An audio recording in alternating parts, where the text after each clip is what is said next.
Alright, so I had some time to dry.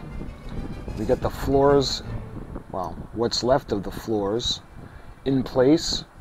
You can see the walls, all the girders that made up her frame. You got a couple of the portholes. We got the larger portholes and the smaller ones. You can see all the rivets.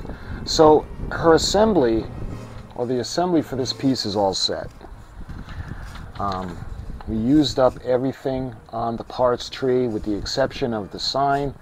And like I had told you guys, we're going to be doing, I'm going to figure out a base that I'm going to put a light in for her display, but that's not going to be until well into the future. So what I want to do, what I want to think of now is when it comes to the big piece, when you look at her in the museum, when they brought her up, she was desalinized to get all the contaminants of the ocean completely out of the metal.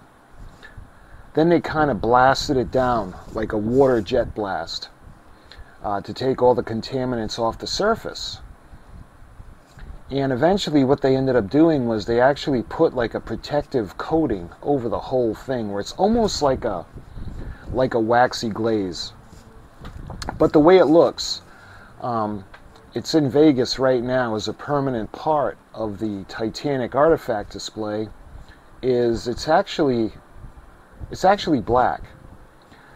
And it's shiny because of the protectant that they have on it. So the first thing I want to do is we're going to put black on this. And what I was thinking of using, let's see if it's readily available. It should be.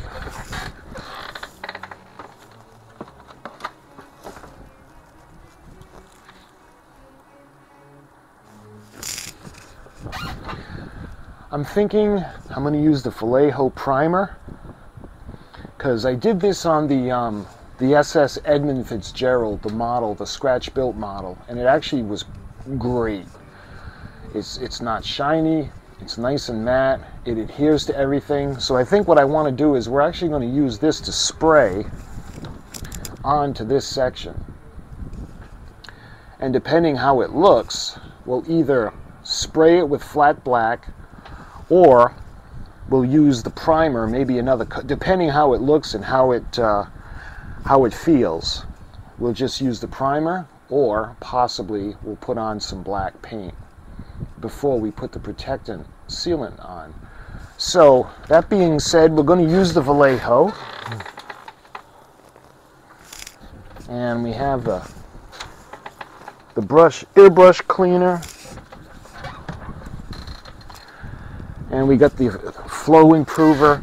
So I'm thinking what I want to do is, because we're going to be using the paintbrush, and this is so small, we don't necessarily have to take it to the paint booth. So I'm going to do like I usually did. But there's a little bit of glue that I want to just clear up, because the paint is going to.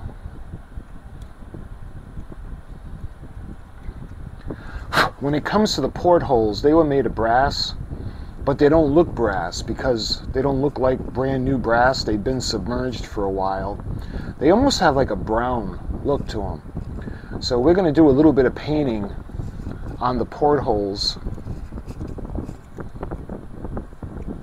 But I just want to make sure all the glue is off the edges. I also have some, I don't know if I have it available to show you guys. I don't think so. I actually got some of the resin, the UV resin that we're going to put in, and it's actually going to simulate the glass, because the two smaller portholes still have the glass in them. One of the portholes is completely devoid of glass. The glass is completely blown out.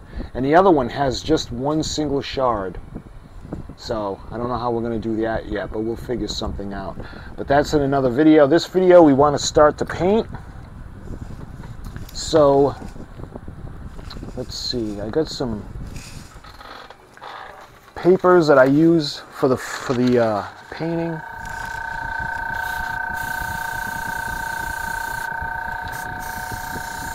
There we go. So hopefully you guys are going to be able to see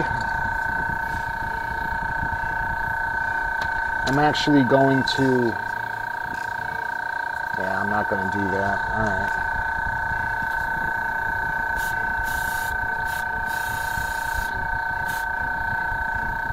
See the difference?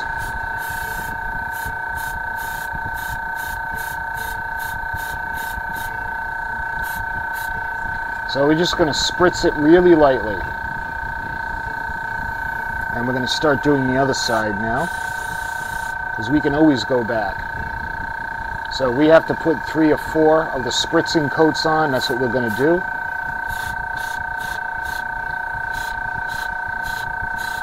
We just want to get inside.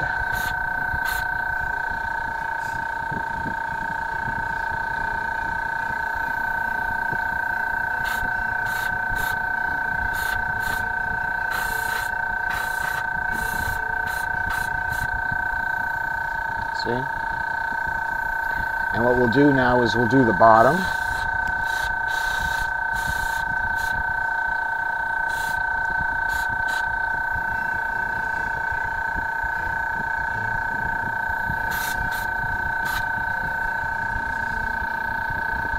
Here.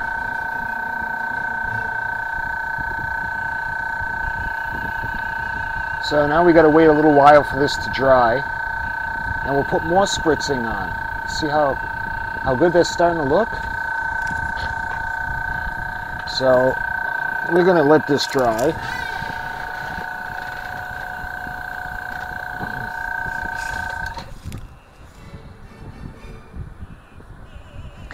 So we got it in front of the fan, and I don't know if you guys can actually see the shininess starting to disappear, and that's because it's actually drying.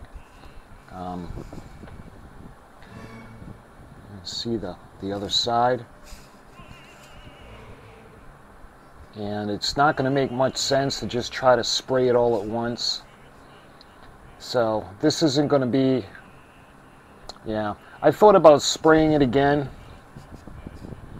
See, this side is dry now, but it's still very, very kind of tacky. So I'm not gonna spray another coat. We're just gonna wait now. So unfortunately, we gotta wait till this is super dry, and then we'll put more on. Okay, so it's been 24 hours, and look at, after just one coat, even just one coat, how it's starting to look really, oh, it looks really, really, really cool. It's acting a lot better than I thought. Maybe we won't have to put any other kind of paint on. We'll see what it looks like. But yeah, I'm liking the primer. I think the primer is actually, it's actually giving the perfect kind of texture and finish that I had wanted. So let's go ahead and we're going to do a second coat now, because remember, this is just one coat, and we're going to use, again, we're going to be using the black primer from Vallejo. Spray, there we are.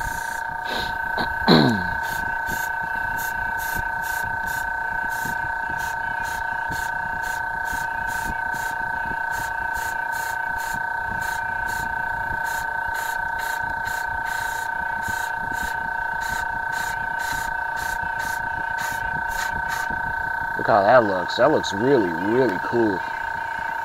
Wow. All right. So now I want to do some of the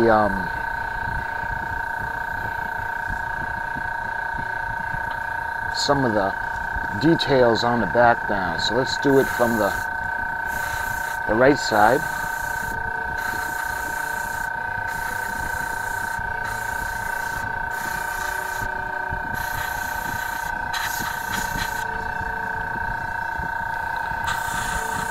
And from the left side.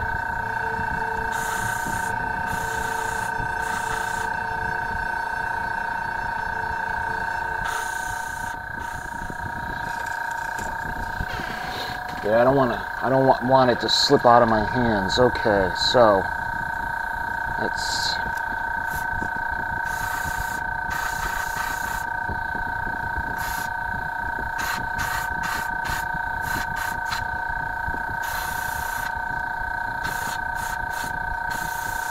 do the underneath. And we'll do the top.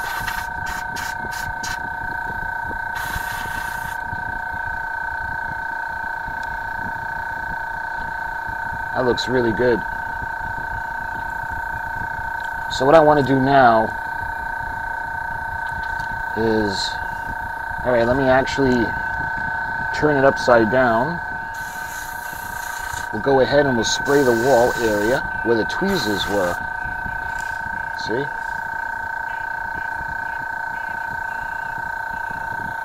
I think that looks really good. Make sure it doesn't slip out. All right, so what I want to do now is I'm going to put it gently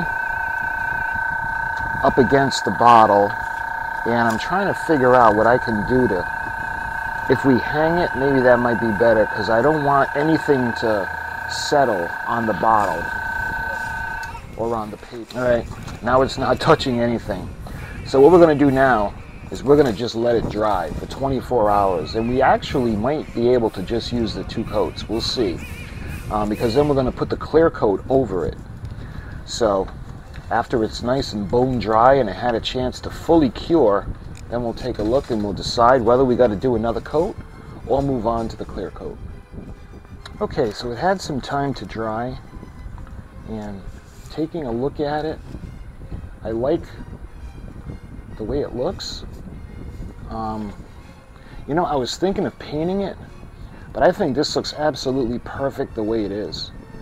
And all I did was we put 3 coats total, well, 2 micro coats of the Vallejo primer, and I ran it through the air gun, and the first coat was just barely to coat the metal, and the second coat was a little heavier, and then when it was dried I actually put another coat on, another fine coat.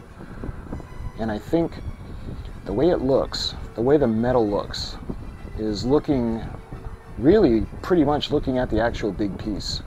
So I love the way that this came out. So I think when it comes to this, this hasn't fully cured, so I'm going to give this 24 hours, and in the next video we're going to start to detail, because the portholes are actually brass, but the way they look now is they look kind of like a light brown. You can see they've been around and they've been weathered. So we're going to start to detail everything, and we're going to put the glass in the smaller portholes, and I got to figure out how there's one shard of glass that's in one of the windows portholes, and I'm going to figure out how to do that. And then when that's done, we'll clear coat it. But for now, I just wanted to get it painted, and I think it looks pretty cool. So in the next video, we're going to be doing detailing, and then eventually we're going to clear coat it. So my friends, until the next video, thank you for watching, and I'll talk to you guys soon.